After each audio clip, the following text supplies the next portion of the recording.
Halo, Assalamualaikum warahmatullahi wabarakatuh. Berjumpa kembali di pembelajaran kita, meski hanya belajar dari rumah, jarak jauh seperti ini. Mudah-mudahan kalian tetap semangat ya. Nah, kita masih di materi yang sama dari minggu kemarin, yaitu materi pesawat sederhana. Ini bagian yang kedua, bagian yang terakhir ya, Ananda. Jadi tetap semangat, kita ikuti pembelajaran hari ini. Sebelumnya kita buka dengan sama-sama membaca basmalah. Bismillahirrahmanirrahim. Nah, ini adalah ruang lingkup materi yang kemarin sudah kita jelaskan adalah tentang usaha. Nah, sekarang kita akan belajar tentang pesawat sederhana dan prinsip kerja pesawat sederhana pada otot dan rangka. Lanjut saja ya. Nah, coba kalian gak lihat gambar ini, ada kegiatan membuka botol, sedang menimba air, dan sedang menaikkan beban. Nah, manakah yang pernah kamu lakukan kira-kira ya? Nah, semua kegiatan ini menggunakan pesawat sederhana. Ada pembuka botol, ada katrol, dan ada bidang miring di situ. Apa sih pesawat sederhana itu? Mari kita lihat. Nah, pesawat sederhana yaitu setiap peralatan yang memudahkan manusia melakukan usaha. Jadi prinsipnya itu memudahkan manusia dalam melakukan usaha atau kerja. Nah, kenapa disebut sederhana? Karena peralatan itu dirancang dalam bentuk yang sederhana saja. Ya, ingat ya, untuk memudahkan manusia melakukan usaha. Nah, ada keuntungan pastinya bagi manusia ya menggunakan pesawat sederhana, menggunakan pesawat sederhana ini. Nah, keuntungan itu disebut dengan keuntungan mekanik. Nah, itu nanti yang akan kita hitung menggunakan rumus ya. Berapa keuntungannya kalau menggunakan alat ini? Nah, seperti itu namanya KM atau keuntungan mekanik. Nah, selanjutnya jenis-jenis pesawat sederhana ada 4 ya. Pertama yang kita pelajari nanti adalah tuas atau pengungkit, kemudian ada bidang miring, kemudian ada katrol, dan kemudian ada roda gigi ya. Jadi nanti kalian akan pelajari keempat ini. Ingat ada 4 ya. Oke, kita lanjut. Tuas atau pengungkit. Tuas atau pengungkit adalah pesawat sederhana yang biasanya terbuat dari kayu dengan tumpu di salah satu titiknya dan digunakan untuk mengangkat sesuatu yang berat. Nah, ini prinsip tuas ini ya, seperti ini. Bagian-bagiannya bisa kamu lihat di sini. Nah, ini ada yang titik A ini adalah titik kuasa atau gaya yang kita berikan. Di situ tangan kita ya, biasanya di titik kuasa ini. Kemudian titik tumpu, nah, ada tumpu di situ, tumpuannya. Kemudian ada titik beban yang kita angkat ya, yang kita angkat. Kemudian W itu gaya beban, ini masuk ke dalam rumus nanti. Ada W itu gaya beban atau beratnya ya, berat dari benda yang akan kita angkat. Kemudian ada F, gaya kuasa atau besarnya gaya yang kita berikan. Kemudian ada LK itu lengan kuasa, itu jarak antara eh, lengan kuasa itu jarak antara titik tumpu ke A. Dari T ke A itu lengan kuasa. Kemudian LB jarak dari T ke B, ke ke beban ya, jarak dari titik tumpu ke beban. Itulah lengan beban. Satuannya adalah meter ya. Lanjut. Nah, ini lihat ada rumus yang sudah keluar nih. Kalian harus ingat nih ya. Untuk tuas itu ada dua rumusnya.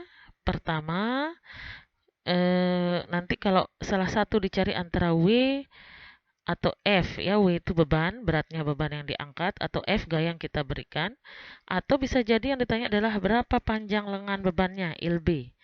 Ada di sini ya.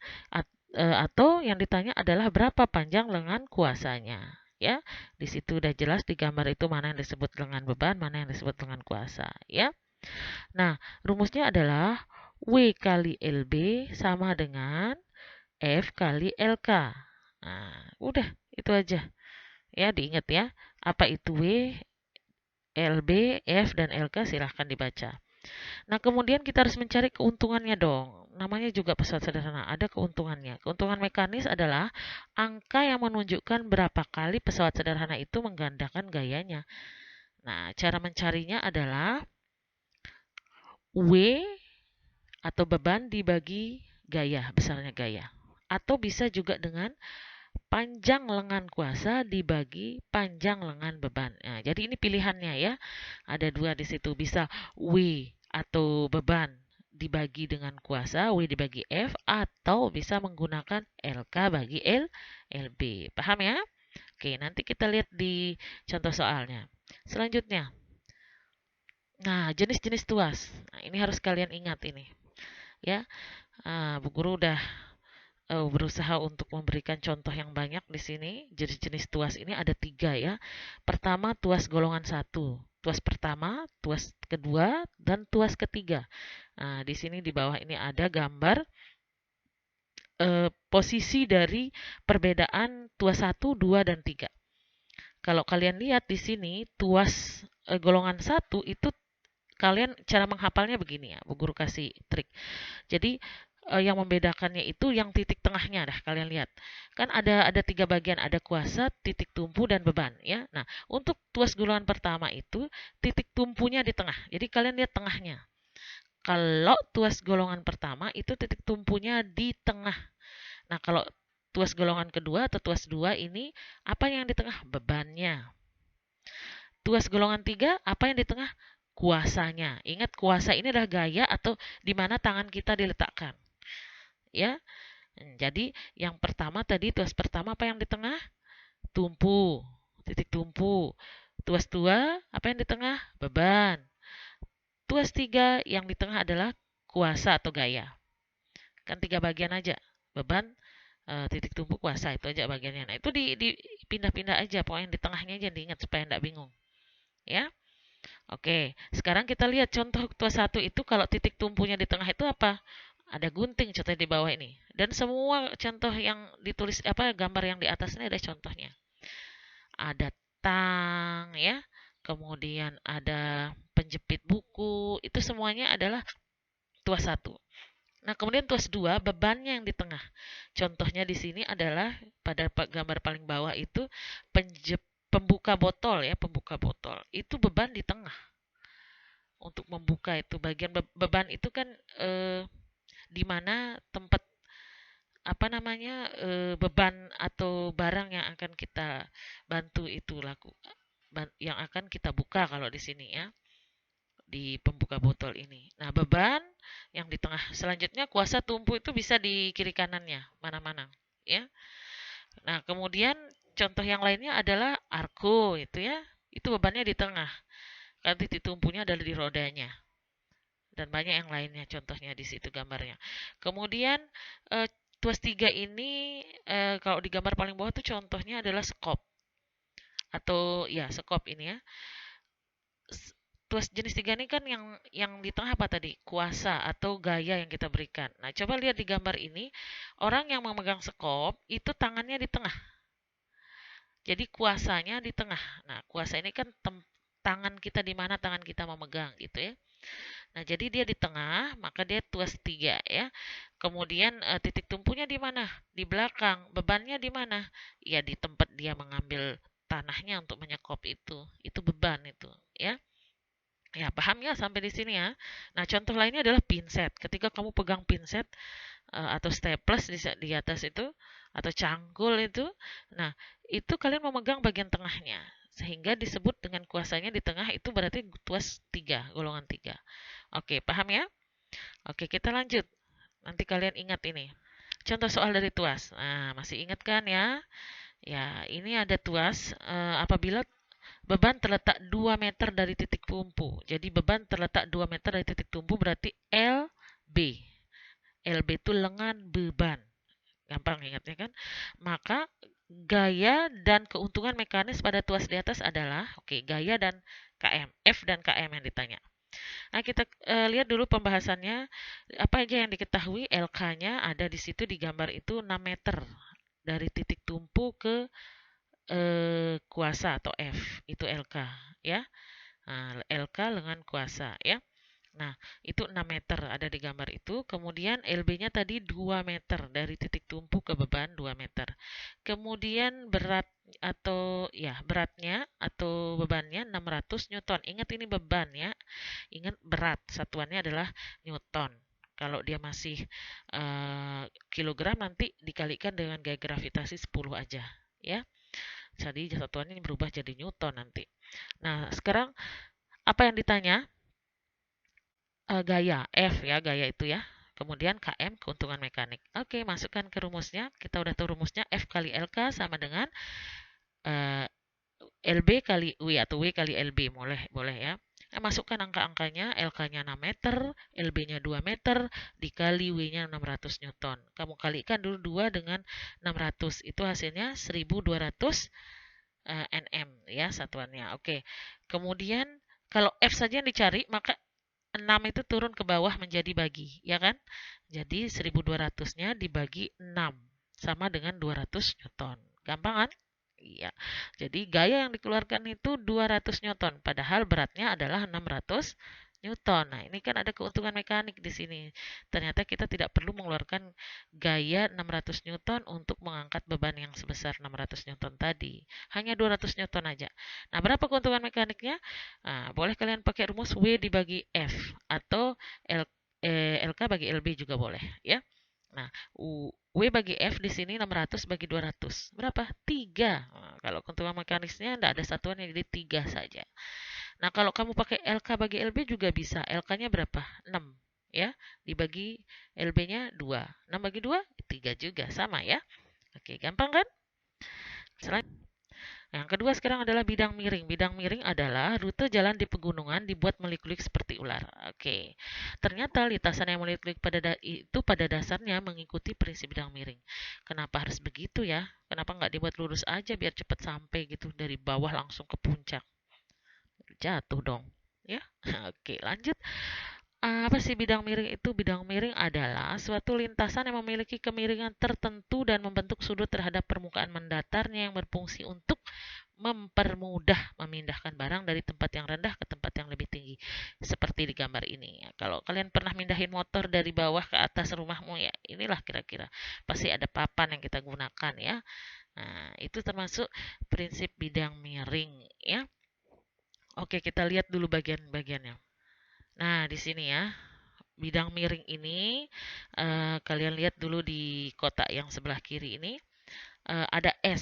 Simbol S itu adalah panjang bidang miring, panjang atasnya ini. Kemudian satuannya juga karena panjang ya meter gitu ya. Kemudian ada gaya yang diberikan. Jadi gaya yang kita kasih itu naikkan untuk menaikkan beban atau berat benda ini itu Newton ya.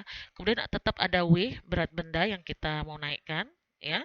Satuannya Newton juga. Kemudian ada H. H itu apa? Ketinggian dari bidang miring itu.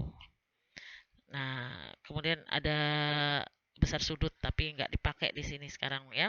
Sekarang tinggi bidang miring sama S itu yang ada, yang berbeda dari tuas ya.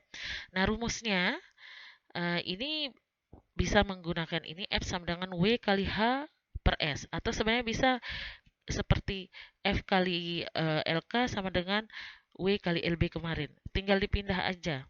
Oh, maaf yang tadi ya. Jadi tinggal dipindah aja W F kali S sama dengan W kali H. Itu bisa juga rumusnya. Nah, ini udah dipindah S-nya ke bawah. Boleh. F sama dengan W kali H per S dibagi S. Boleh ya. Keterangannya ada di samping. Kemudian KM-nya masih bisa W bagi F bisa. Atau S dibagi H.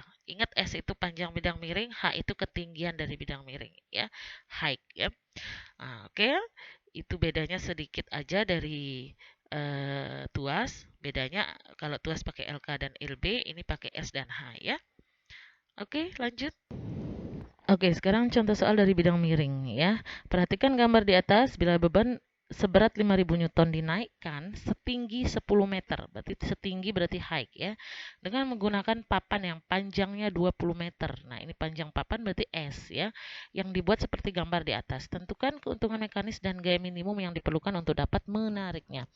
Oke, caranya adalah tulis diketahui dulu. Kita udah punya H, height-nya tadi 10 meter. Kemudian ada panjang papannya 20 meter. Kemudian bebannya berapa? W ya. Atau berat beban itu adalah 5000 Newton. Kemudian apa yang ditanya? KM dan F, keuntungan mekanis dan gaya. Oke, kita langsung jawab KM itu menggunakan rumus S bagi H karena kita punya S dan H yang sudah diketahui ya. Nah, S itu 20, H-nya 10. 20 bagi 10, 2. Jadi keuntungan mekanisnya 2. ya. Nah, sekarang kita cari F-nya. F bisa dicari dengan menggunakan rumus yang tadi sudah dijelaskan. F sama dengan W kali H kali bagi S. Atau bisa menggunakan rumus keuntungan mekanik. Kan di keuntungan mekanik ada rumus Km sama dengan W bagi F. Karena kita sudah punya keuntungan mekanik, yaitu 2. Nah, tinggal dimasukkan Km-nya adalah 2, W-nya 5.000.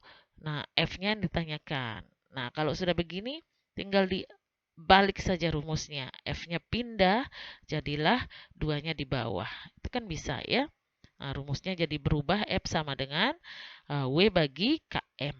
Ya, jadi 5.000 bagi 2. Berapa? 2.500 Newton. Gampang kan? Oke. Kemudian penerapan prinsip bidang miring. Nah, beberapa alat yang menggunakan prinsip bidang miring, termasuk pisau, kapak, itu ada bagian miringnya kan, sehingga kita memudahkan kita untuk memotong sesuatu. Bayangkan aja kalau nggak ada miringnya, tumpul gitu, susah memotong ya. Jadi ada bidang miring di situ. Kemudian tangga, tangga itu selalu dibikin miring. Kalau curam, kalau tinggi langsung curam gitu, nempel ya susah naiknya ya. Nah, kemudian ada paku juga dikasih miring di bawahnya supaya mudah masuk. Kapak juga, kemudian sekrup atau baut ini ada bidang miringnya di ulir-ulirnya itu. Kenapa? Supaya mudah masuk dan kuat ketika sudah masuk ya. Nah, kemudian linggis juga ada bidang miringnya. Kalau tumpul semua nggak bisa memotong ya. Kemudian, nah salah satu contoh yang sudah tadi di awal kita jelaskan yaitu jalan berkelok di pegunungan. Itu menggunakan prinsip bidang miring. Kenapa? Nah, manfaatnya ada prinsip bidang miring ini untuk meringankan beban kerja kita. Nah, bayangkan aja kalau misalnya jalan di pegunungan langsung dari bawah ke atas gitu lurus. Nah, itu akan susah sekali naik mobilnya atau sepedanya ya kalau mau berjalan di situ. Nah, pada jalan yang meliuk-liuk di area pegunungan ini tujuannya untuk meringankan beban yang dilalui oleh kendaraan yang sedang melaju. Jadi kendaraan tersebut bisa sampai ke puncak. Nah, udah ketahui kan jawabannya ya? Tahu jawabannya sekarang. Oke, kita lanjut sekarang ya. Yang ketiga adalah katrol. Katrol adalah sebuah roda kecil yang tepinya beralur dan dapat berputar pada sebuah poros. Nah, ada 3 jenis katrol. Ini harus kalian ingat ya. Bu Guru udah singkat ini cara menjelaskannya. Katrol tetap ini rumusnya sama ya, karena katrol itu hanya dicari keuntungan mekanik. Keuntungan mekanik itu kan W bagi F, di mana-mana itu sama rumusnya, kayak tuas ya, atau LK bagi LB-nya. Nah, biasanya pakai W bagi F aja ya. Nah, sekarang kita lihat kontrol tetap itu keuntungan mekaniknya di sini berapa? Coba di bawah nih lihat. 1 aja.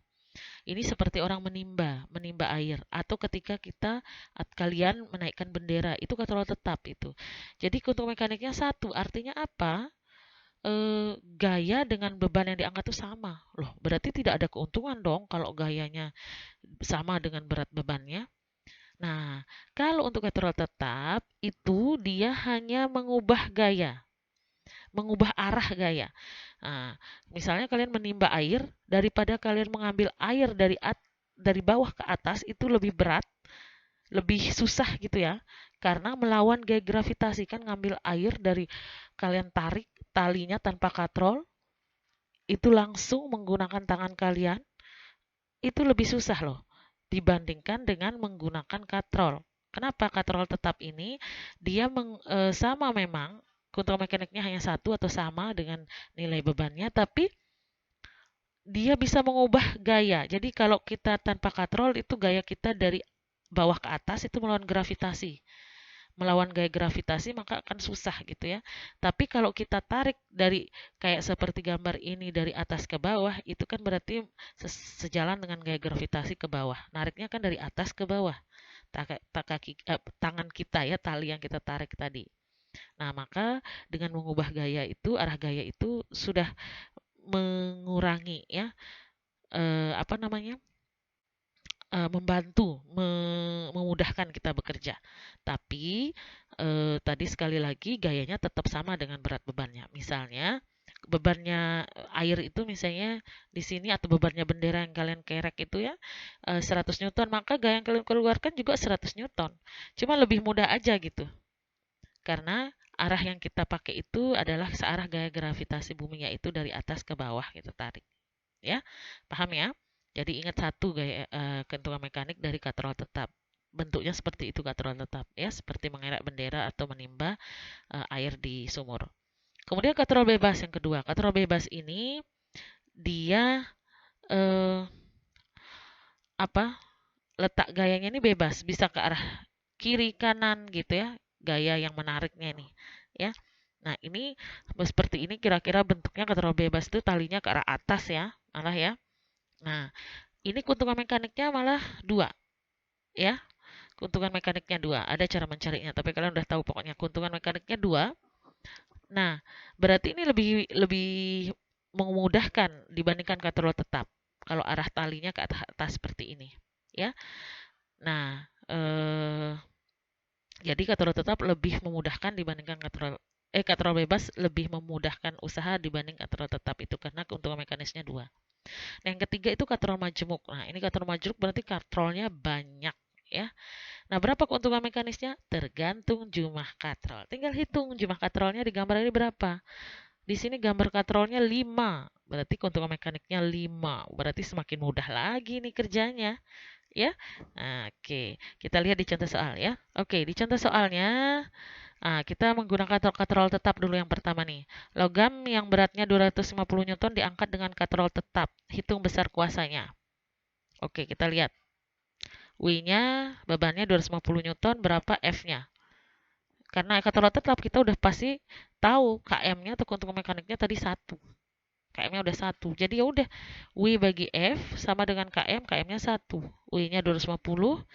Ya udah 250 dibagi 1 itu gayanya. Berapa? 250 lagi. Kan tadi sama. W-nya sama dengan F-nya kalau katrol tetap ya. Oke, dia hanya mengubah arah gaya yang kita berikan supaya lebih mudah diangkat ya, tapi tidak mengubah jumlah gayanya ya, besarnya gaya. Nah, kemudian yang kedua ini katrol majemuk. Kita udah tahu nih berapa punya banyak katrolnya dulu. 1, 2, 3, 4. 4 udah tahu. Keuntungan mekaniknya adalah 4 karena N itu adalah jumlah katrol ya. N sama dengan 4. W-nya bebannya berapa? Kita baca tuh. Sebuah benda yang beratnya 1.200 Newton. Bila diangkat dengan katrol majemuk, gabungan 4 katrol, hitunglah besar gaya minimum yang harus diberikan untuk menarik beban tersebut. Oke, bebannya 1.200. Udah seperti yang nomor 1 itu tinggal ganti km-nya dengan 4. Jadi kalau F berarti rumusnya menjadi W bagi km. Kalau F yang dicari ya, seperti di sini nih. Udah 1.200 bagi 4 berapa? 300 Newton aja. Jadi gaya yang dikeluarkan tuh hanya 300 Newton, padahal beratnya adalah 1.200 Newton. Nah, ini karena menggunakan katrol majemuk dibagi 4 dia. Ya, karena keuntungan mekaniknya 4. Paham ya? Ini yang terakhir, roda gigi atau roda berporos. Roda gigi atau gear adalah alat yang terdiri dari 2 silinder yang bergigi di pinggirnya dengan ukuran yang berbeda. Ya, ini kegunaannya untuk menggeser benda agar lebih ringan, kemudian memperkecil gaya gesek antara dua benda. Roda berporos atau roda bergigi merupakan salah satu jenis pesawat sederhana yang banyak ditemukan pada alat-alat seperti setir mobil, setir kapal, roda sepeda, roda kendaraan bermotor, dan gerindra. Nih ada sepatu roda juga ya. Itu menggunakan roda gigi ya, atau roda berporos. Oke, kalian cukup tahu contoh-contohnya aja kalau roda berporos ini. Selanjutnya ini udah selesai ya bagian jenis-jenis katrol. Sekarang kita masuk ke prinsip atau hubungan pesawat sederhana dengan kerja-kerja atau alat gerak manusia. Ya, prinsip kerja pesawat sederhana pada otot dan rangka. Nah, pesawat sederhana juga ada yang berlaku pada struktur otot dan rangka manusia ini. Contohnya ketika mengangkat barbel seperti ini. Telapak tangan membawa barbel berperan sebagai gaya beban. Ya, di mana ada barbelnya, disitulah bebannya pastinya, karena dia yang diangkat. Ya, kemudian titik tumpunya apa? Kalau ketika mengangkat beban seperti ini, siku kalian, ya, sendi di antara lengan dan atas dan lengan bawah ini sendi apa namanya kemarin? Sendi engsel ya. Oke, sendinya itu sebagai titik tumpu. Kemudian titik kuasanya di mana? Titik kuasanya berada di tengah. Ya, kuasa di tengah itu tuas jenis berapa? Ketiga, masih ingat ya? Iya, jadi kegiatan ini menunjukkan adanya pusat sederhana pada lengan kita pada kegiatan ini. Nah, pusat sederhana jenis tuas golongan berapa? Ketiga tadi ya. Oke, mana lagi pada otot dan rangka kita yang menunjukkan pusat sederhana? Kita lihat. Ini dia. Ah, ketika kalian bergerak main bulu tangkis seperti gambar ini, ada setidaknya ada tiga pesawat sederhana yang berlaku di sini. Apa aja? Pengungkit atau tuas jenis pertama itu contohnya pada leher yang nongak, menenggak gitu ya. Nah, itu apa kita lihat di tengahnya langsung ya? Apa yang di tengahnya di sana? Titik tumpunya. Maka ini jelas tuas jenis pertama karena titik tumpu di tengah. Nah, nanti kalian baca lagi ini ya. Kemudian tuas jenis kedua, saya lanjut ke bawah langsung. Tuas jenis kedua itu pada kaki. Coba lihat kaki. Di kaki itu bebannya yang di tengah. Kan tuas jenis kedua ini beban di tengah ya. Nah, di situ mana yang jadi bebannya? Beban tubuh kita ketika menjijit itu ada di tengah kaki itu. Ya, titik tumpunya ada di jari-jari kaki yang menjinjit ya. Oke. Kemudian tuas jenis ketiganya adalah tadi mengangkat barbel, tadi mengangkat lengan, mengangkat beban ya, mengangkat apa aja pokoknya itu ya.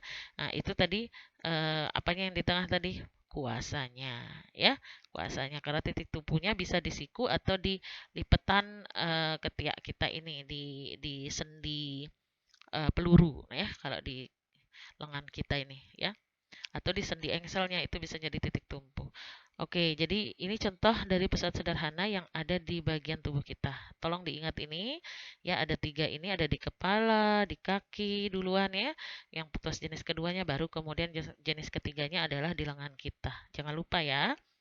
Nah, mungkin cukup ini saja Ananda, cukup lama ini karena banyak. Mohon maaf.